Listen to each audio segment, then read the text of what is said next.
تیار کر کے بیٹھا ہوا ہے. اسی طرح مراحل بڑھتے چلے جائیں. لڑکیوں کے لیے ڈزنی فروزن کی پرنسس یہ ساری ٹھیک جیسی ہے. چاہے جتنا متدین شخص ہو, اس کی بیٹی جو ہے وہ ایسی اسٹف کو استعمال کرتی ہے. کیوں؟ کیونکہ کچھ ہے ہی نہیں اور معاشرے میں یہی چیزیں معاشرے کے اندر ہے, ہم نے کام ہی نہیں کیا. تو جب یہ چیزیں لے گا تو پھر ہم اس سے یہ توقع رکھیں گے کہ وہ وقت کے امام کی نصرت کرے گا. کیسے کرے گا؟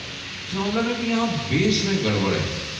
تو پہلے بیس کی طرف ہم متوجہ ہوں, یعنی ہم کوشش تو کریں. بے شک جو وقت گزر گیا وہ تو گزر گیا, لیکن ہم آگے کوشش کریں. اب جب یہ مراحل انسان کے گزر جاتے ہیں اور پھر جب وہ جوانی کے اندر آتا ہے, پھر میٹرک کرتا ہے, پھر انٹر کے اندر آئے گا, پھر جیسے ہی یونیورسٹی میں جاتا ہے تو آزاد ہو جاتا ہے. نہ سختی ہے, نہ کلاسز پیٹرن سے ہوتی ہیں, نہ ابو امی کو پتہ ہے کہ وین میں جانا ہے, بڑا ہو گیا خود جائے گا. تو اب یہاں انسان آزاد ہے. اب اس کو جو ماحول ملتا ہے آزادی میں, آزادی نہیں ہے, وہ غلامی کی طرف جا رہا ہے. اور وہ جو غلامی ہے وہ اس سے اس کے عقیدوں کو چھینتی ہے, اس سے اس کے نفس کو چھینتی ہے, اور اس کی ہوئیت یعنی آئیڈینٹی کو چھین لیتی ہے. کیونکہ جو سسٹم, جتنا بھی سسٹم ہے, آپ جتنی اچھی یونیورسٹی میں چلے جائیں, چاہے آپ آئی بی میں پڑھ لیں, لمس میں پڑھ لیں, آپ نسٹ میں پڑھ لیں, کسی بھی پڑھ لیں, اسٹرکچر جو ڈیزائن ہے وہ ویسٹرنائزیشن پر ہے. ایجوکیشن سسٹم جو ہے وہ ویسٹرنائزیشن پر ہے. بہترین یونیورسٹی کے اندر غلام بننا سکھایا جاتا ہے, آزاد بننا نہیں سکھایا جاتا. یہ غلام بن کر باہر نکلتا ہے. اس کو ذہن میں ہوتا ہے کہ مجھے کارپوریٹ انڈسٹری میں بہت اچھی جاب کرنی ہے. بری بات نہیں ہے, جاب کرنا, سی او بننا, مینیجر بننا بری بات نہیں ہے, لیکن ذہن جو ہے وہ معوف رہتا ہے. یہ اطراف میں دیکھ نہیں سکتا. اس کے اندر وہ جو خدا داد صلاحیتیں تھیں اس کو بند کر دیتا ہے. اور جو کتابوں میں پڑھایا جاتا ہے, جو ایگزامپلس دی جاتی ہیں, جو تھیوریز پڑھائی جاتی ہیں, جو پروجیکٹ دیے جاتے ہیں, وہ صرف اس کو دھکے سے چلا رہے ہوتے ہیں, اور یہ چلتا چلا جاتا ہے. اسی چلتے چلتے یہ اپنی زندگی کے ایک ادھیڑ عمر تک پہنچ جاتا ہے. پھر یہ خود باپ بن جاتا ہے, پھر اس کی اولاد آتی ہے, کیونکہ یہ خود ایسا نکلا بھار ہوتا ہے جس کو خود کو نہیں پتا ہوتا کہ مجھے آنے والی نسل کی بھی تربیت کرنی ہے یا نہیں کرنی. یہ میں نے بہت خلاصہ اور بہت تیزی سے بہت ساری تھیوریوں کو آپ کے سامنے فلوٹ کر دیا ہے. اب رہی بات کہ اب تو یہ سب کچھ تو ہے, اسے انکار تو کر نہیں سکتے, لیکن اب یہ جو جوان ہے خاص طور پہ آج کے دور کا, جس دور کو ہم آرٹیفیشل آرٹیفیشل انٹیلیجنس کا دور کہتے ہیں, یعنی مین اور مشین جو ہے وہ کمبائن ہو گیا ہے, یعنی انسان مشین کے ساتھ مکس ہو گیا ہے. انسان مشین کے بغیر نہیں چل سکتا, جس کو یہ سائبورگ کی ٹرم یوز کرتے ہیں. میں اب گوگل کے بغیر نہیں چل سکتا, میں اب اوکے سری کے بغیر بات نہیں کر سکتا. حتیٰ گاڑیاں بھی جو آ رہی ہیں وہ بھی آپ کی کمانڈ سے جو ہے وہ چل رہی ہیں. اوپن ونڈو, کلوز اے سی, سب ایسی ہے, کیونکہ آرٹیفیشل انٹیلیجنس پینیٹریٹ کر چکا ہے. انسان ظاہری طور پر ترقی یافتہ ہو گیا ہے. دلی بھی آ گئی بھائی آپ کے یہاں تو سننے کے لیے, صلوات بھیج دے محمد والے.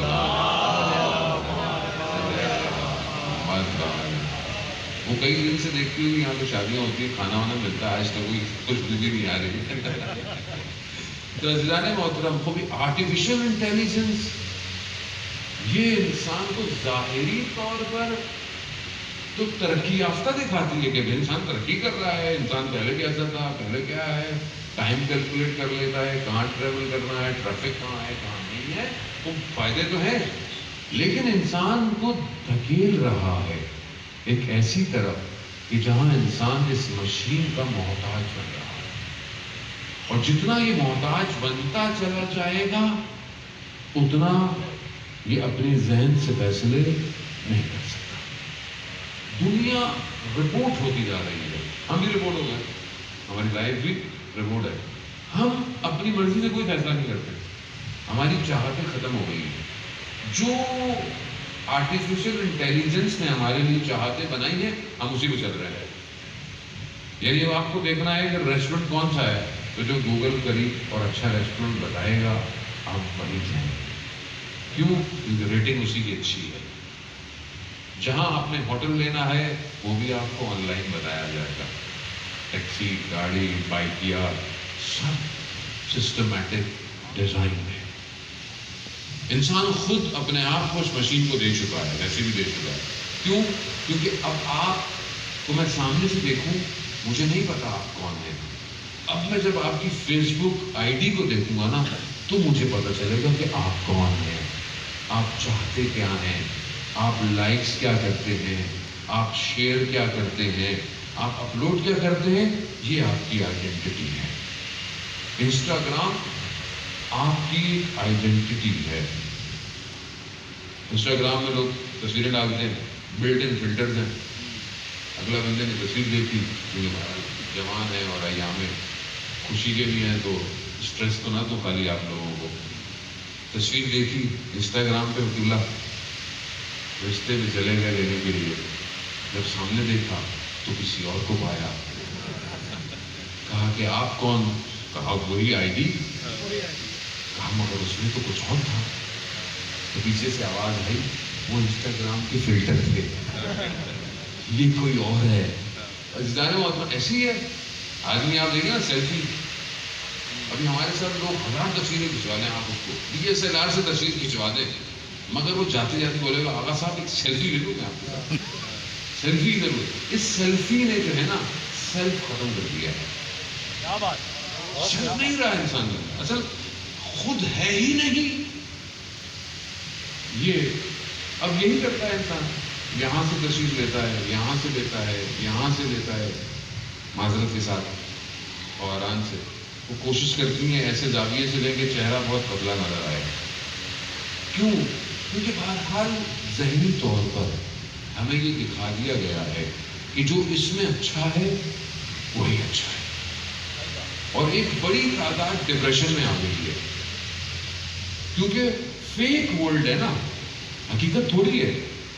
میں کسی دیوار کے ساتھ ایسے کھڑا ہوں تو تصویر کھنچواؤں اور بولوں گا میں فلانی جگہ پر ہوں، پیچھے پتہ نہیں کچھ اور ہوں. کیونکہ میں دوسروں کو دیکھ رہا ہوں. کس کو دیکھ رہا ہوں؟ اس میں سب سے زیادہ آپ کو پتا ہے کس کے پاس فالوورز ہیں انسٹاگرام پہ؟ رونالڈو کے پاس. اور اس کا ریکارڈ ہے لائف کا، کہ لائف میں اس نے جب سیشنز کی ہیں لاکھوں میں اسی کا ریکارڈ ہے. اور کسی کا ریکارڈ نہیں، کسی آپ شاید گیملنگ سائٹ میں تھوڑا اور سب سے زیادہ فالوور اس کے پاس ہے. یا ایک دو خاتون ایکٹرز ہیں، میں ان کا نام نہیں دوں گا ورنہ آپ سرچ کرنا شروع کر دیں گے. تو یہ بھی مسائل ہے نا، سب کی نہیں بتا سکتے مشکلات ہے. رونالڈو کو آپ دیکھتے ہیں کوئی مسئلہ نہیں، فٹ بالر ہے. اب جب اس کی لائف سٹائل کو آپ دیکھتے ہیں صبح شام، جوان فالو کرتا ہے فٹ بال کو، کرکٹ کو، کرکٹرز کو. کیونکہ میں بہرحال بہت زیادہ کرکٹر کا اتنا شوقین نہیں ہوں، تو مجھے نہیں پتا بہت سارے نئے پلیئرس کا. تو وہ اس کو دیکھتے ہیں صبح پہنتا کیا ہے، ایکسرسائز کیسے کرتا ہے، جوتے کیا پہنتا ہے، گاڑی کون سی ہے، ٹوپی کون سی پہنتا ہے، شرٹ کون سی پہنتا ہے. اچھا وہ تو اتنے تیز ہیں، انہوں نے اپنے نام کا برانڈ بنایا ہوا ہے. وہی دکھا کے پبلک خریدتی رہتی ہے صبح شام صبح شام. یہ کیا ہے؟ یہ کسی اور وادی میں آپ کو لے کے جایا جا رہا ہے. اس دور میں یہ جو ٹرانس ماڈرنائزیشن سے تعبیر کیا گیا ہے، اس سے یعنی ماڈرنائزیشن نہیں ہے پوسٹ ماڈرنائزیشن، یہ ٹرانس ماڈرنائزیشن. اس دور کے اندر ایک انسان، ایک جوان کا قلب کیسے پاک ہوگا؟ جیسے حضرت عیسیٰ علیہ السلام کا واقعہ کہ آپ کی خدمت میں، کہ اپنے حواریوں کے ساتھ ایک شہر کے جو ہے وہ دروازے تک پہنچے. اس کی داخل ہونے تک ایک دیوار گری ہوئی تھی، اس کو ہٹایا تو دیکھا اس کے اندر ہیرے جواہرات تھے. جیسے ہیرے اور اچھے اچھے پتھر دے کے حواریوں نے اٹھانا شروع کر دیے. حضرت عیسیٰ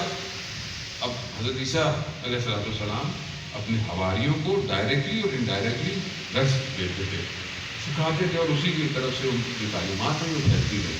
اب انہوں نے دیکھا کہ یہ تو ان ہیروں کے پیچھے ہیں، یعنی دنیاوی پتھر جواہرات کے پیچھے ہیں. تو انہوں نے کہا کہ تم لوگ نہیں رکو، میں شہر جا رہا ہوں.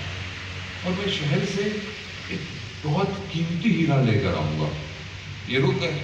حضرت عیسیٰ علیہ السلام شہر چلے گئے. شہر میں پرانے غریب علاقے میں گئے. ایک گھر میں بولا کہ میں اس علاقے میں آیا ہوں, آپ مہمان بنائیں گے. بوڑھی سی خاتون تھی, وہ جانتی نہیں تھی کہ یہ خدا کا نبی ہے. انہوں نے بولا گیا کہ میرا ایک ہی بیٹا ہے, جب آئے گا تو آپ کی خاطر دروازہ مہمانداری کر لیں. کچھ دیر کے بعد اس خاتون کا ایک جوان بیٹا آیا. آج عیسیٰ علیہ السلام نے دیکھا کہ جوان لڑکا پریشان دکھائی دے رہا ہے, اس کے چہرے پر کرب ہے. اسے پوچھا کہ کیا مشکل ہے, کوئی پریشانی ہے؟ کہا کہ نہیں, کوئی ایسی بات نہیں ہے. کہا کہ نہیں, تم بتاؤ, ہو سکتا ہے میں تمہاری کوئی مدد کر سکوں. تو اس نے بتایا کہ میں شہر کے اطراف میں کام کرتا ہوں, مزدوری کا, مٹی اور یہ سارے کام.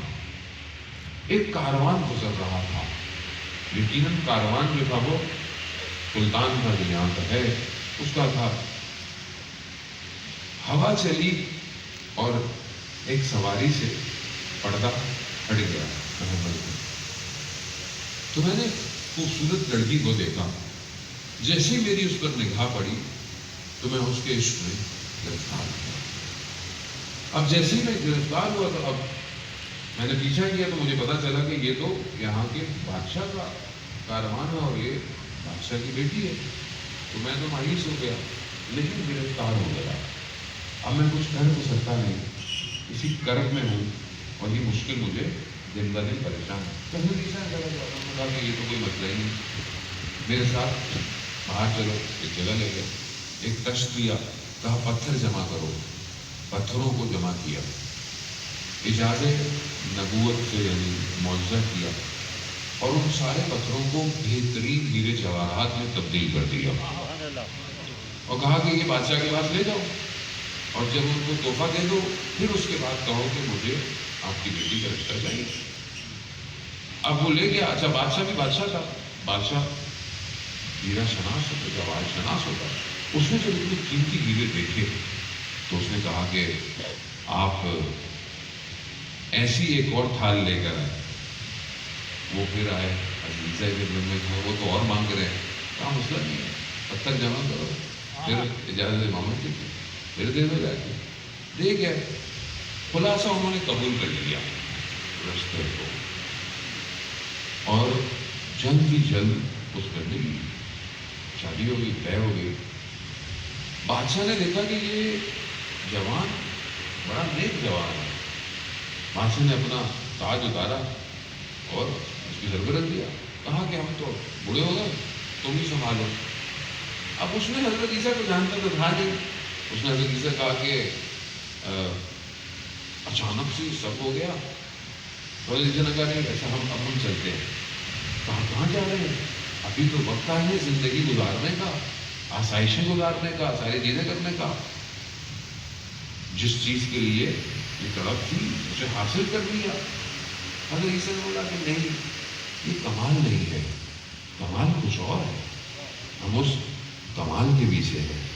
کہا کہ وہ کیا کمال ہے؟ کہا کہ وہ خدا کی طرف بڑھنا ہے, خدا کی طرف جانا ہے, خدا کے لیے اپنے آپ کو پیش کرنا ہے. تو جوان نے بولا کہ آپ اچھے انسان ہیں, مجھے اس میں کاموں میں لگا کے خود جو ہے وہ آپ کمال کی طرف جا رہے ہیں. تو کہا تمہاری مرضی ہے. کہا نہیں, میں بھی اسی طرح پڑھوں گا اس خدا کی خاطر. وہ جو سب ملا تھا چھوڑا اور حضرت عیسیٰ کے ساتھ چل پڑے. جب شہر کے باہر پہنچے, اب حواری انتظار کر رہے ہیں کہ حضرت عیسیٰ کو ہیرا لے کر آئیں گے. تو کہا ہیرا کہاں ہے؟ کہا یہ جوان کا دل ہیرا ہے. کہا کیوں؟ کہا اس کے دل میں خدا بستا ہے. تو یہ اس دور میں چاہیے جان محترم, حضرت عیسیٰ نہیں ہے.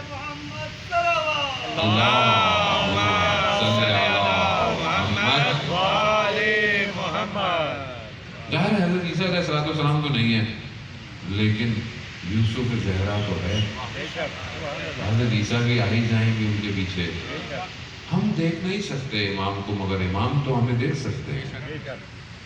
اپنے وجود کو ہیرا بنائیں, تاکہ امام ہمارا انتخاب کرے۔ امام بھی کہے کہ فلانے شہر میں، فلانے محلے میں، فلانی یونیورسٹی میں، فلانے جگہ پر ایک ہیرا رہتا ہے۔ اس ہیرے کے لیے جانے محترم ہمیں سب سے پہلے ہمیں اپنے زمانے کو سمجھنا پڑے گا۔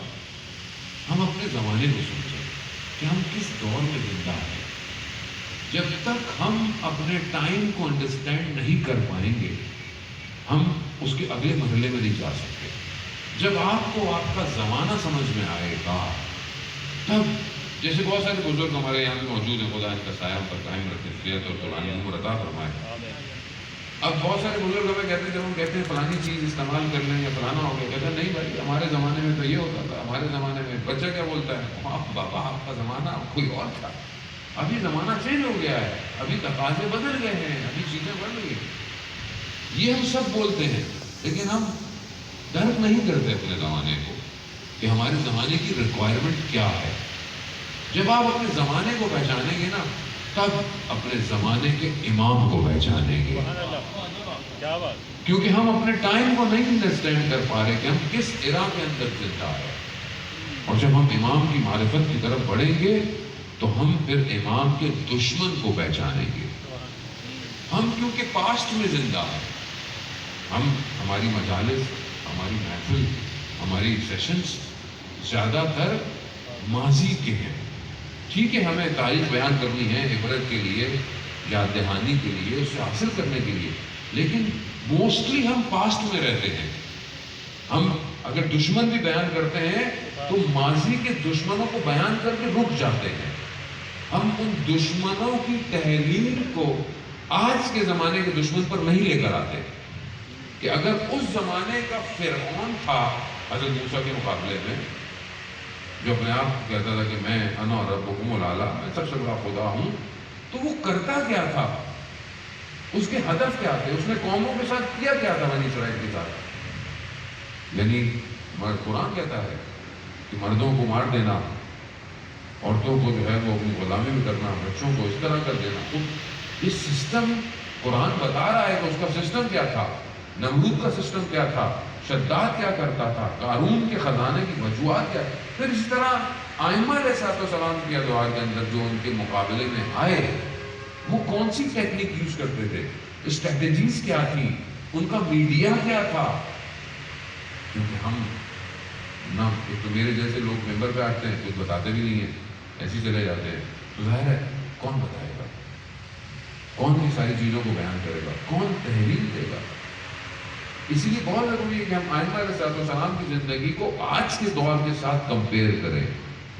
ہر امام کی زندگی میں مختلف حصے ہیں جو آج ہمارے دور میں سارے پائے جاتے ہیں۔ اس کی مثال اگر آپ سمجھنا چاہتے ہیں تو سب سے بہترین کتاب ہے 250 سالہ انسان، جو آیت اللہ خامنائی حفظہ اللہ نے لکھی ہے، جو ان سے منسوب ہے۔ 250 سالہ انسان یعنی 12 اماموں کی زندگی، پہلے سے لے کر آخر تک 250 سال ہیں۔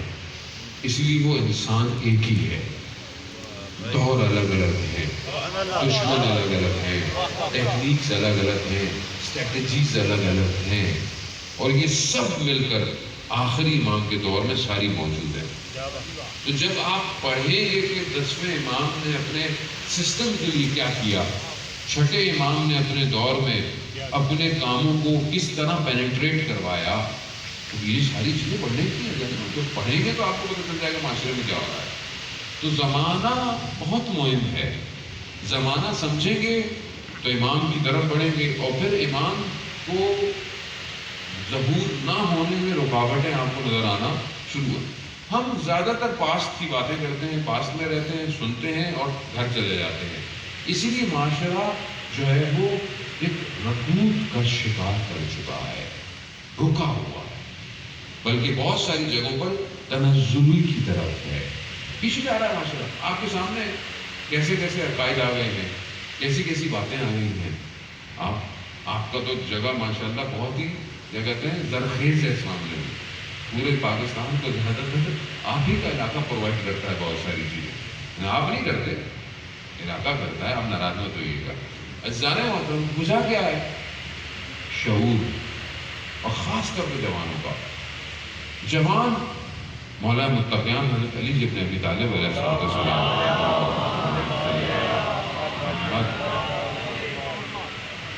امام نے اپنے فرزند امام حسن مصطفیٰ علیہ السلام سے فرمایا کہ جوان کا جو دل ہے نا وہ اس زمین کی مانند ہے کہ جس پر ہل چلایا جاتا ہے، نرم ہے، یعنی جو بوگے وہی نکلے گا.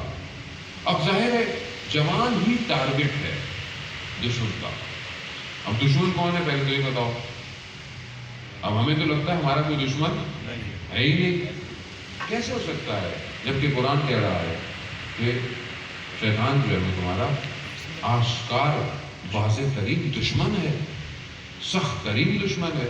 تو سب سے پہلے تو شیطان ہے، پھر اس شیطان کے آلہ کار مختلف. یہ سب دشمن ہے.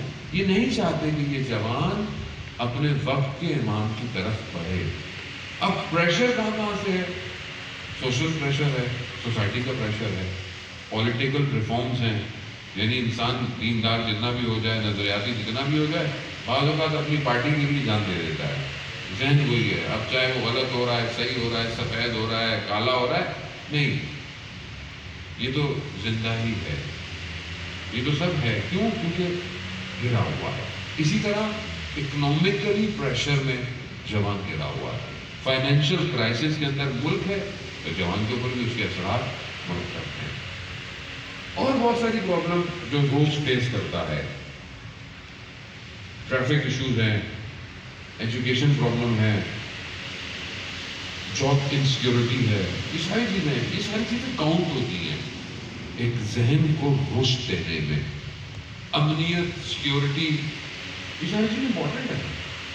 اب پوری دنیا میں سب سے زیادہ مہنگی چیز سیکیورٹی ہے، امنیت. امنیت جہاں پر ہے وہ ملک ترقی کر رہا ہے کیونکہ وہ ان کو سیکیور ہے، ان کو کوئی ٹینشن نہیں ہے.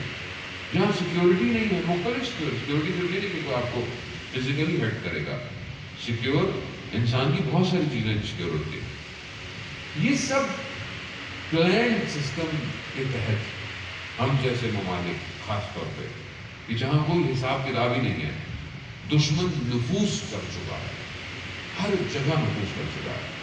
پولیٹکس میں نفوذ کر چکا ہے، ایجوکیشن میں نفوذ کر چکا ہے، فائنینس سیکٹر میں نفوذ کر چکا ہے، ہر جگہ، اور سب سے زیادہ میڈیا میں نفوذ کر چکا ہے. یہی ساری چیزیں ہیں جسے ہم دیکھتے ہیں، جسے ہم سنتے ہیں. ہم گھر میں ٹی وی دیکھتے ہیں، خبریں دیکھتے ہیں، ہاتھ میں موبائل ہے، یوٹیوب ہے، فیس بک ہے، انسٹاگرام ہے، ٹویٹر ہے. یہ سب کس نے ڈیزائن کیا ہے؟ یہ سب فری میں کیوں دیا جا رہا ہے؟ یہ موبائل کمپنیاں، انٹرنیٹ، ٹھیک ٹھاک انٹرنیٹ فری، آپ کو کوئی کاروباری آدمی فون کرتا ہے؟ کون فون کرے گا؟ جوان فون کرے گا. سب پلانڈ سسٹم اس کو قبضے کرنے کے لیے، اس کے ذہن کو. انہیں یہ نہیں چاہیے کہ آپ کو کوئی باندھ دے، نہیں، آپ پھرتے رہیں، اسے ذہن چاہیے. جب یہ ذہن غلام ہو جائے تو قومیں خود بخود غلام ہو جائیں. یہاں ہمیں پہچاننے کی ضرورت ہے. اصل ہمارا تو محاذ ہر طرف سے کھلا ہوا ہے. ہم کہاں انسان لڑے، ہر جگہ سے زخمی ہے کیونکہ کام نہیں ہوا بیس سے. یہ زمان کے انسانی محترم بہت بڑی ذمہ داری ہے ہر معاشرے کا. ایون چاہے وہ مسلم بھی نہیں ہے، اس کو خدا نے یہ صلاحیت دی اور حق دیا ہے کہ وہ اپنی زندگی کو بہترین جیے، آزادی کے ساتھ جیے، ظلم کے مقابلے میں کھڑا ہو. یہ ساری ہیومن ویلیوز ہیں، یہ صرف اسلام کی بات نہیں ہے، یہ سب ہیومن ویلیوز ہیں. اور پوری دنیا میں اس زبان کا استحصال ہو رہا ہے، خاص طور پر میڈیا کے ذریعے سے، کیونکہ یہ ایسی چیز ہے جسے ہر کوئی استعمال کر رہا ہے، نہ چاہتے ہوئے بھی استعمال. اچھائی بھی ہیں، فائدے بھی ہیں. فائدے ہیں، پروگرام لائیو جا رہا ہوگا، لوگ سن رہے ہوں گے، ریکارڈ ہو رہا ہوگا، لیکن نقصانات اس سے زیادہ ہیں. اور اس پینیٹریشن کی وجہ سے جوان کے افکار وہ افکار نہیں رہے جو شہید ڈاکٹر نقوی دینا چاہتے تھے. افکار نہیں. ہم آج تک شہید ڈاکٹر نقوی جیسا پیدا نہیں کر پائے، ایک ایسا برین کہ جو اپنے زمانے سے بہت دور سوچتا تھا. یہ جتنا بھی اسٹرکچر ڈیزائن ہے آج امامیہ کا، ISO کا، یہ سب ڈاکٹر نے کام کیا ہوا ہے، ہم نے کچھ نہیں کیا. کیوں؟ کیونکہ ذہن قید ہو گیا ہے، ذہن تقسیم در تقسیم ہو گیا ہے. ٹوٹتے ٹوٹتے چلے جاؤ، کام نہیں کیا ذہن. مگر آج آپ اسی دور کے اندر دیکھیں ایسے جوانوں کو کہ جو اپنے آپ کو سرباز گمنام امام زمانہ کے نام سے کہتے ہیں. وہ جوان کہ جو ہواؤں میں اڑتے ہوئے ایسے ڈرون جو دنیا میں 2 3 4 ہیں خالی، جو کسی ریڈار میں نہیں آتے، اس کو بھی اتار رہے ہیں. وہ آبدوزیں جو پانی کی تہوں میں چلتی ہیں مگر کسی ریڈار میں نہیں آتی، ان کو بھی انہوں نے پانی سے باہر نکال دیا کہ کہاں جا رہے ہو، باہر آؤ. کیسے؟ یہ کون سا جوان ہے؟ یہ جوان الہی جوان ہے. یہ جوان اس عالم کو کہ جس میں خدا نے صلاحیتیں رکھی ہیں تسخیر کر رہا ہے. کیونکہ کسی کے اوپر یہ تو نہیں لکھا ہوا کہ یہ ایسا بنا سکتے ہیں، ایسا بنا سکتے ہیں. قاسم سلیمانی کی مثال آپ کے سامنے موجود ہے. ایک کسان کا بیٹا کسی جو ہے وہ آرمی کی یونیورسٹی سے نہیں پڑھا ہوا، ایک عام آدمی، لیکن ایسے سسٹم میں بڑا ہوا کہ جس نے اس کی تربیت کی، اور ایسی تربیت کی کہ اس نے اپنی پوری 40 سالہ جو مجاہدت ہے اس کو اسلام کی حکومت کی تکمیل کے لیے صرف کیا. حکومت سازی کے لیے باتیں نہیں کی. انسان حوضے میں ہوتا ہے 25 30 سال گزار دیتا ہے، اسلامی حکومت کے قیام کی بات نہیں کرتا. اس نے کام کیا. 4 حکومتوں 4 ملکوں کے اوپر اپنے نفوذ کو قائم. ایک شخص کیسے ہوگا؟ کیونکہ اپنے آپ کو خدا کے حوالے کر دیا، اپنے آپ کو ائمہ کے در پر جھکا دیا. کربلا پہ صرف گریہ نہیں کیا، کربلا سے گریہ کر کر اٹھا تو کہا کہ میں بھی حضرت قاسم کی طرح اپنے بدن کے ٹکڑے کراؤں گا، میں بھی حضرت عباس کی طرح اپنے بازوؤں کو کٹواؤں گا. آپ کے سامنے بدن کے کون سا حصہ ملا؟ صرف ہاتھ تھا. کیوں؟ کیونکہ اصل کربلا سے ایکسٹریکٹ لیا. وہ کربلا کے جب حضرت قاسم سے رات کو پوچھتے ہیں، حضرت قاسم جب دیکھتے ہیں کہ امام حسین علیہ السلام سب کو بتا رہے ہیں تو کہتے ہیں چچا جان کیا ہماری باری نہیں آئی؟ تو امام حسین پوچھتے ہیں کہ بیٹا آپ کے لیے موت کیا ہے؟ امام پوچھ رہے ہیں. آگے بھی امام کا فرمان ہے. کہا چچا موت میرے لیے شہد سے زیادہ میٹھی ہے. معرفت یعنی موت شہد سے زیادہ میٹھی ہے. یہ کمال ہے جانے والا. یہ اسے لے کر مجلس سے اٹھا اور حرموں کی حفاظت کرتا رہا. ہماری مجلسیں ایسی نہیں ہوتی ہم لے کے کیا اٹھتے ہیں. ہماری مجلسوں میں ہمیں کچھ اور دے رہے ہیں. ہمارا جوان آج تک مجلس سے اس لیے نہیں کہتا کہ حضرت علی اکبر بننا چاہتا ہوں. مجھے کیوں نہیں پتا، شاید آپ اگر کسی جوان کو جانتے ہو تو آپ خود بتائیں. اتنی مجلسیں ہو گئی، انسان جوان ہو گیا نا. اچھی بات یہ کہ آپ لوگ جو بیٹھے ہوئے ہیں کم از کم جب سے بلوغ آیا ہے اس کے بعد سے لے کے 5 سال تو مجلسیں سنی ہوگی. 5 سال میں ہر سال میں 100 مجلس، 100 نہیں چلے 10 تو سنی ہوگی. 50 مجلسیں اٹھنے کے بعد بھی ذہن یہ نہیں بن پا رہا. رشک بھی کر رہے ہیں، سب سمجھ میں آ رہا ہے، لیکن یہ نہیں کہتے کہ میں حضرت علی اکبر بن جاؤں. بھائی ان جیسے تو نہیں ہو سکتے، ان کے راستے پہ تو چل سکتا ہوں. کیسے چلیں؟ وہ جملہ حضرت علی اکبر کا کہ جہاں حضرت علی اکبر علیہ السلام فرماتے ہیں کہ بابا کیا فرق پڑتا ہے ہم موت پہ جا پڑے یا موت ہم پہ آ پڑے؟ کیا فرق پڑتا ہے؟ یعنی موت ہے کیا؟ ٹرانزیشن ہے، انتقال ہے. موت شکست نہیں دے سکتی انسان کے ارادوں کو. ارادے مضبوط ہوں تو راستے ایسے بنتے ہیں کہ انسان دنیا سے جانے کے بعد بھی ان کی طرح حکومت کر رہا ہوتا ہے، حد کرتا ہے. اذان کی حرمت کی خاطر خاموش صلوات پہ محمد والے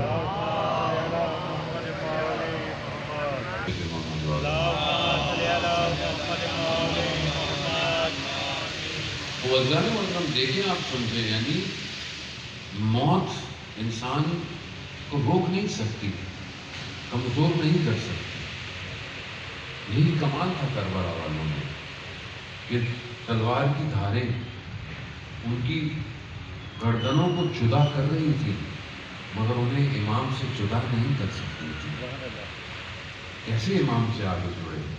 یہ معرفت ہے کہ وہ اپنے امام کو پہچان گئے، اسی لیے تیر سینے پہ کھا رہے تھے. یعنی کوئی چیز ان کو ڈرا نہیں رہی تھی. حتیٰ امام نے انہیں کہا کہ چلے جاؤ، میں تمہیں سب دیتا ہوں جو تمہیں چاہیے، توقعات ہیں، ساری چیزیں ہیں، کوئی کمی نہیں آئے گی، کوئی کچھ، لیکن نہیں. کیونکہ وہ جانتے تھے کہ حیات جو اصل زندگی ہے وہ امام ہے، امام کے بغیر کوئی زندگی نہیں. یہ کربلا کا مین کرکس ہے. یہ ہماری زندگی میں کہاں ہے؟ ہم امام کے بغیر زندہ ہے. کیسے زندہ ہے؟ ہم زندہ نہیں، ہم مردہ ہے. زندہ وہ ہو کہ جو یا امام کے لیے تڑپ رہا ہو یا امام کے لیے اپنی زندگی کو خرچ کر رہا ہو. یہ شخص چاہیے. آپ یقین کریں، آپ میں ایک ایک جوان جو یہاں بیٹھا ہوا ہے اس کے اندر اتنی صلاحیت ہے کہ وہ اکیلا پرواز کر سکتا ہے. کیونکہ ماحول، معاشرہ، سوسائٹی اور جو بھی فورمز ہیں ہمارے، وہ ہمیں رشد نہیں کرنے دیتے. جب بھی کسی کے پاس صلاحیت ہوتی ہے وہ ہم جیسے نکموں کے پاس آ جاتا ہے. اب ہمارے پاس کچھ ہوتا ہی نہیں ہے، اس بیچارے کی ساری امیدیں ختم ہو جاتی ہیں. ہمارے پاس سسٹم نہیں ہے کہ ہم اس سسٹم میں اس جوان کو لے کر آئیں کہ اگر اس کے اندر صلاحیت نہیں بھی ہے تو وہ بات صلاحیت ہو کر اس سسٹم سے باہر نکلے. آپ ظاہری طور پر بھی جو ترقی یافتہ ملک اپنے آپ کو کہتے ہیں، یورپ میں بہت سارے ملک اپنے آپ کو اکنامکلی بہت اسٹرانگ ہیں. لاک ڈاؤن، کووڈ نے بھی یورپ کے کئی ملکوں کی کمر توڑ دی ہے، لیکن کچھ ملک رکے ہوئے ہیں. ان میں سے جرمنی ایک ملک ہے کہ جو فائنینشلی بینکنگ سسٹم میں سب سے زیادہ اسٹرانگ بھی ہے. وہاں پر 6ٹھی کلاس تک بچہ جب پڑھتا ہے تو 6ٹھی کلاس کے بعد بچے مختلف سسٹم میں جاتے ہیں اپنے ذہنی صلاحیتوں کی وجہ سے. ایک ہی جگہ سب نہیں جاتے، پک کیا جاتا ہے. جس کا جتنا برین لیول ہے اتنا. اس ہائی آئی کیو لیول کے اسکول الگ ہیں. پھر وہی بچے جو ابھی اسکول ہی میں ہوتے ہیں وہ انوینشنز کرتے ہیں، وہ چیزوں کو بناتے ہیں. اس لیے آپ دیکھیں اس ٹائم دنیا میں ٹیکنالوجی میں یا آئی ٹی یا آٹو موبائل انڈسٹری میں دنیا میں سب سے ٹاپ جرمنی ہے. آپ گاڑیوں کا نام لے لیں، ساری گاڑیاں جرمنی کی ہیں، چاہے وہ بینز ہو، مرسڈیز ہو، بی ایم ہو، آڈی ہو، فوکس ویگن ہو، یہ دوسری طرف چلے جائیں یہ پورش ہو، سب انہی کے پاس ہے. کیوں؟ ان کے پر نکلے گئے جو ان کے پاس ہے، ہمارے پاس نہیں ہے. ہم لوگوں کو کیا ہو گیا ہے؟ یعنی مجھے تو یاد نہیں میں کب سے مہران دیکھ رہا ہوں اور آج تک مہران ہے. اور اب آپ اس کی قیمت دیکھیں، وہ ٹین کے ڈبوں والی، مطلب معذرت گاڑی کی برائی بتانا میں کسی کا اہانت کر رہا ہوں، مطلب آپ خود جانتے ہیں وہ گاڑی میں کیا ہے. کیوں نہیں چینج ہوئی آج تک؟ کیونکہ ہمارا دماغ برین ہی نہیں ہے. ہمیں تو جو پہنایا جا رہا ہے ہم پہنے جا رہے ہیں. ہمارے یہاں ٹوئیٹا کوئی شکل چینج نہیں کرتا، گاڑی کا شیپ کی لائٹیں چینج کرتے بنائے جاؤ، ان کو بن رہے ہیں. کیوں؟ کون کام کرتا ہے آٹو موبائل انڈسٹری میں؟ مارس سے مخلوق اتری ہوئی ہے جو کام کرتی ہے، ہم ہی لوگ کرتے ہیں نا. کیوں ایسا سسٹم ہم نے بنایا ہے کہ ہمارا برین وہاں ہر 5 سال میں گاڑی کا شیپ چینج ہے. کئی ملکوں میں لوگ گاڑیاں پھینک دیتے ہیں، اور اب تو ویسے بھی پیٹرول ڈیزل یہ جتنے بھی اسکینڈینیوین کنٹریز جہاں میں جاتا رہتا ہوں وہاں پر اب میکسیمم گاڑی الیکٹرانک ہے. مجھے رات تھوڑی دیر بعد پڑا ہوا ہوں میری گاڑی میں لوڈ شیڈنگ ہو گئی. کہاں سے آئے کر کون ہے؟ جب ہم کہتے ہیں کہ حکومت ہے، فلانی پارٹی ہے، فلانی پارٹی ہے. بھائی فلانی پارٹی پہ کیا باہر سے مخلوق آتی ہے؟ ہم ہی لوگ ہیں.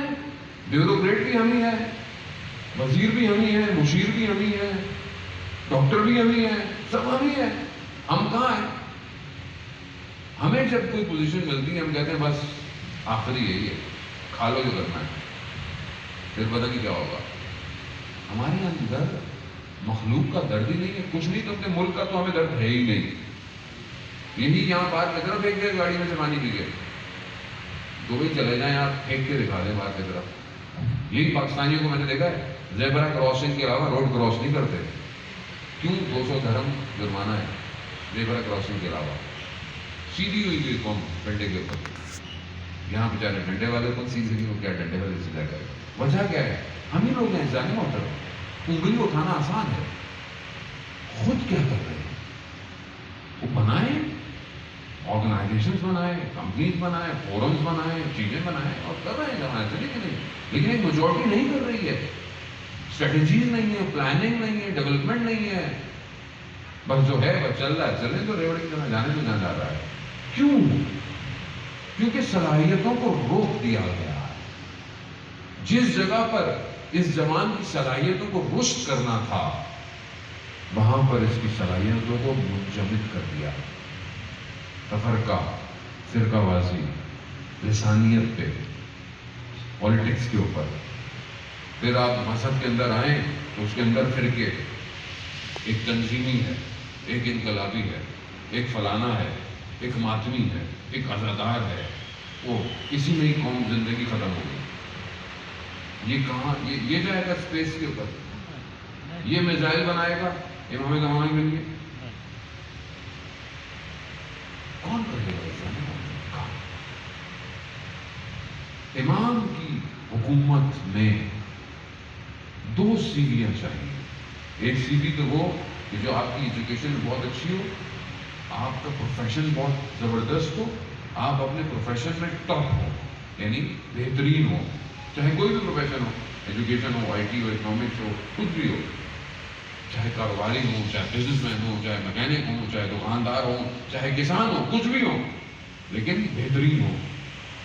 لیکن دوسری جو سیڑھی ہے جو امام کی بات جائے گی اس میں یہ بھی لکھا ہوا ہو یہ جوان تہجد کی نماز پڑھتا ہے، یہ جوان قرآن کی تلاوت بھی کرتا ہے، یہ جوان کبھی کبھی شب کی تاریکی میں مناجات بھی پڑھتا ہے، یہ جوان اپنے والدین کا احترام کرتا ہے، یہ جوان اپنے ہمسایوں کا خیال رکھتا ہے، یہ جوان اپنی کمیونٹی میں مددگار ہے.